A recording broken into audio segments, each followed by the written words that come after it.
একটা পছন্দের জিনিস এভাবে নষ্ট হয়ে যাচ্ছে, মানে কিছুতেই মেনে নিতে পারছি না। তো দেখতে পাচ্ছেন জারবেরার কালারটা কত মিষ্টি। আর মেয়ে কী করেছে, যেহেতু লম্বা গাছটা আর ও ফুল দেখলে এরকম করে মানে টানে, ভেঙে দিয়েছে। আর দেখতে পাচ্ছেন একদম গোড়া থেকে মানে চলে আসলো। বৃষ্টি হচ্ছে কদিন থেকে, সেজন্য মাটিটাও একটু ভেজা। গাছটা কেন জানি না এরকম হয়ে যাচ্ছে, মানে বুঝতেই পারছি না। তো গতবার নিয়েছিলাম ভালোই ফুল দিয়েছিল। তো দেওয়ার পরে এই যে এবার যে ফুল ফুটটা শুরু করেছে, অনেকগুলো কুড়ি আসছিল। তো এবার নিয়ে ২ বার ফুল ফুটলো। আর অনেকগুলো কুড়ি হয়েছিল, সেগুলো একদম নষ্ট হয়ে গেছে।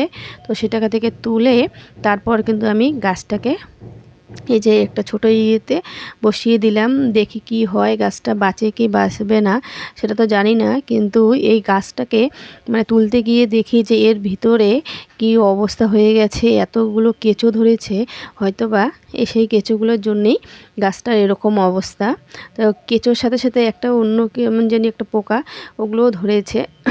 তো এই মাটিটাকে এখন ভালোভাবে শুকিয়ে তারপর দেখি যদি ওই গাছটা বাঁচে তাহলে আবার বসিয়ে দেব। আর মাটিটা দেখতে পাচ্ছেন কত সুন্দর ঝুরঝুরে, কিন্তু এত সুন্দর হয়ে কোনো লাভ হয়নি।